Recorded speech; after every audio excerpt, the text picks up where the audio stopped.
講到澳門呢個地方，大家第一時間諗到嘅肯定係金碧溪黃、紙醉金迷嘅景象。雖然澳門地方真係細到好似彈丸咁大，全個特區加埋都係得個30幾平方公里，人口亦都唔算多，得個50幾60萬左右。但係佢嘅經濟體系就非常之獨特，完全係靠旅遊同埋博彩業撐起半邊天。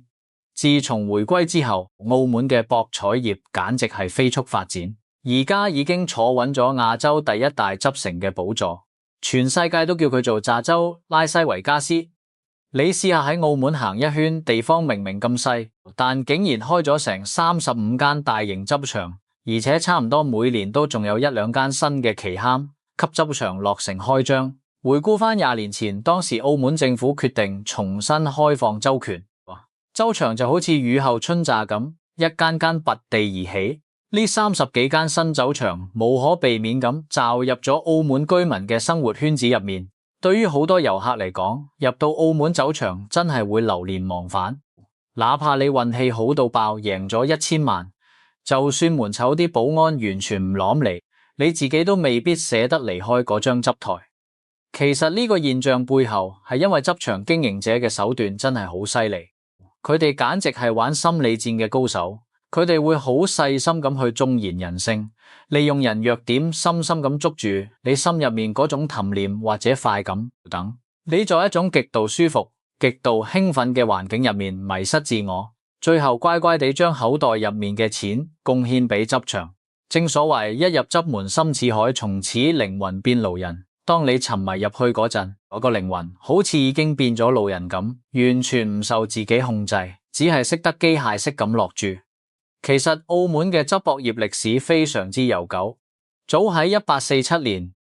喺葡萄牙人管治嘅時代就已經合法化咗。由1851年到1863年呢段時間，當時嘅澳葡政府仲實行過發牌制度。最誇張嗰陣，全澳門嘅執場多達200幾間。當年有個叫盧實華小嘅商界猛人，開辦咗一間叫怡安公司嘅場。入面集齊咗奏場、妓院、酒館同埋粒片煙窿，吸引咗好多粵港澳嘅高官富商去消遣娛樂。去到1929年，豪信公司以每年80萬澳門元嘅浸稅投到經營權，開始搞中石博專案，成為澳門歷史上第一間攞到浸牌嘅公司。不過豪信呢間公司經營理念太守舊，只係得中式仔博，完全發揮唔到針業嗰種搵大錢嘅經濟潛力。去到1937年，高可寧同富德融合組咗泰興娛樂公司，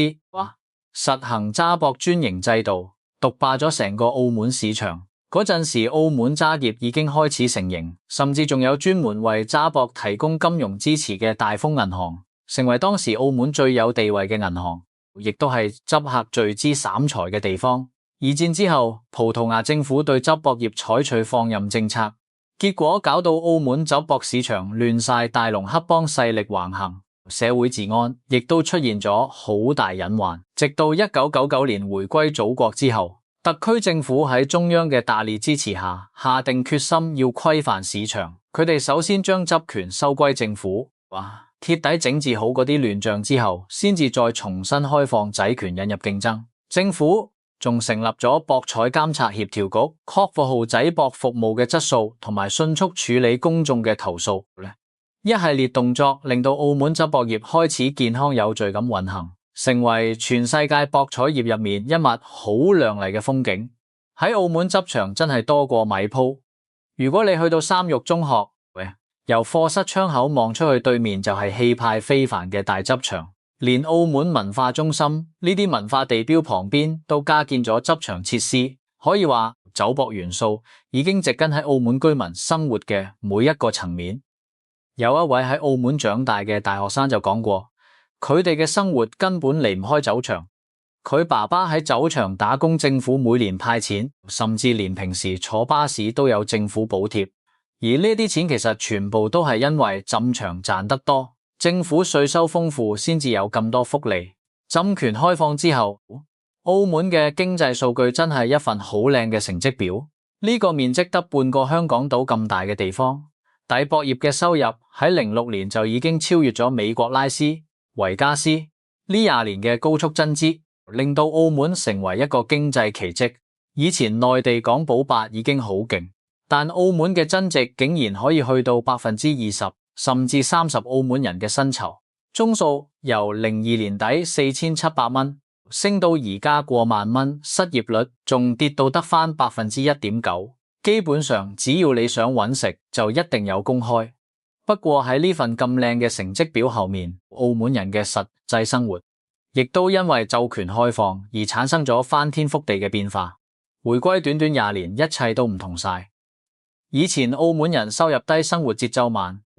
而家整博業就好似一個巨大嘅漩漪，將其他行業嘅人才全部吸晒入去。而家差唔多每一個澳門家庭都有成員係從事同等博相關嘅行業。一個新入職嘅莊家，月薪已經可以去到17,000蚊，而且對學歷要求唔高，誘惑力大到令好多年輕人唔想讀大學就去咗執場打工。對澳門嚟講，周博已經融入咗呢座城市嘅血脈入面，甚至可以話周博就係澳門，澳門就係周博。澳門每年吸引住幾千萬嚟自世界各地嘅遊客，好多人啱啱到周場嗰陣運氣好，贏咗唔少錢，但係佢哋往往唔識得見好就收，而係想繼續搏殺落去，直到最後輸到清袋為止。呢個係大多數周客嘅典型經歷。咁點解大家明明贏緊錢都唔肯走呢？其實每個去澳門仔場嘅人，潛意識入面都覺得嗰度係一個可以快速滿足氹慾嘅地方，覺得財富神話會降臨喺自己身上。仔場入面繁華富貴，到處都宣傳緊一夜暴富嘅故事，但係好少人會話俾你聽，每年喺嗰條跨海大橋上面，或者喺啲高樓上面，有幾多人因為輸到絕望而行上絕路。我身邊就有2個真實嘅故事，呢2個朋友經歷好相似，佢哋本身都有自己嘅生意，生活無憂，有財富，亦都有社會地位。後來佢哋喺啲同等級數嘅朋友唆使之下，抱住玩下嘅心態去咗澳門。因為最初嗰陣佢哋冇乜貪念，純粹係玩，結果第一次去就贏咗100幾萬返嚟。呢下大鑊啦！佢哋覺得做傳統行業咁辛苦先賺到少少，兜場錢簡直係執返嚟咁易，而且贏返嚟嘅錢使起上嚟完全冇心理壓力，加上交通方便，佢哋就開始頻繁往返澳門。但係好景不常，後面嘅結局都係一樣，輸大贏小，慢慢就越陷越深，生意亦都荒廢埋。好彩佢哋喺負債累累，準備破產嗰陣被家人發現咗，最後先至識得回頭。我有私下問過佢哋，如果以後有錢返冇晒債，仲會唔會去澳門？佢哋嘅答案竟然仲係肯定嘅。呢種心理上嘅獨言先至係最恐怖嘅地方。為咗留住呢類執客，澳門執場真係挖空心思，整咗好多潛規則。第一，執場入面係冇鏡嘅，呢個係因為人喺賭博嗰陣會有自我暗示，輸錢嗰陣會想孤注一擲咯，覺得自己好豪氣，贏錢嗰陣就會自我澎興，覺得一切盡在掌握。如果有一塊鏡喺度，你見到鏡入面嗰個面容憔悴、雙眼通紅、表情擰地嘅自己，你嗰種英雄幻覺就會即刻被擊碎。心理防線亦都會崩潰，你會覺得好肉酸，而想離開周場，就係要你繼續沉溺喺嗰個假象入面。第二，周場會提供免費嘅咖啡、奶茶同埋各式飲品，呢啲唔係單純嘅福利，而係想幫你提神，因為酒錢係好耗神嘅。如果你覺得攰或者口渴，你可能就會想停一停或者返房睡覺。但係有咗呢啲免費咖啡，你就可以一局接一局咁執落去，身體明明攰到步枯街，但個腦仲係保持亢奮，直到你輸清光為止。第三，執場入面禁止戴帽，除咗係為咗方便保安系統識別身份之外，仲係為咗留意嗰啲會列入黑名單嘅執客，或者係想落嚟洗黑錢嘅人。括號，成個執場都在佢哋嘅全方位監控之下。第四就係非常講究風水，對於執場嚟講，風水就係財路，絕對唔係講笑。每間執場起喺邊門照邊開，每張執台擺咩位，全部都有大師睇過，好似澳門葡京酒店咁，外形設計到好似個吊籠咁，寓意入去嘅執客就好似籠中吊。門口嗰兩隻大貔貅傳說中係只進不出嘅，神獸代表住將執客嘅錢吸晒入去就出唔返嚟，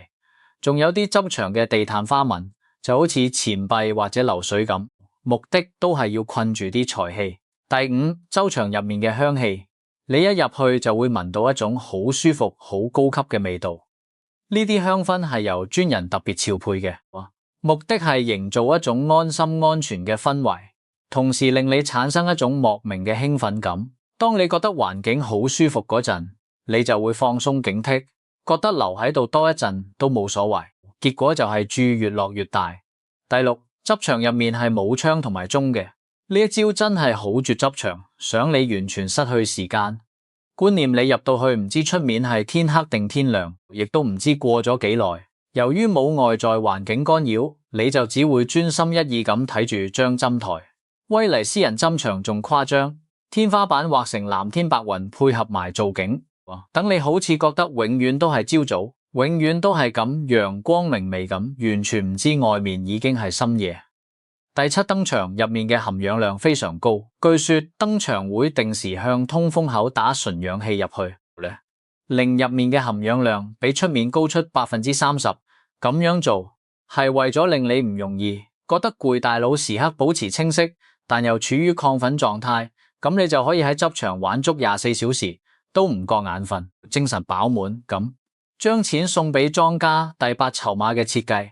喺周場你係見唔到現金嘅，全部都要換成籌碼。心理學上，當你攞住一粒粒好似玩具咁嘅籌碼嗰陣，你對金錢嘅敏感度會大大降低。輸咗幾塊籌碼，你可能覺得好似輸咗幾個玩具咁，但如果你係一張張金牛咁攞出嚟，你一定會肉赤。而且如果你贏咗錢，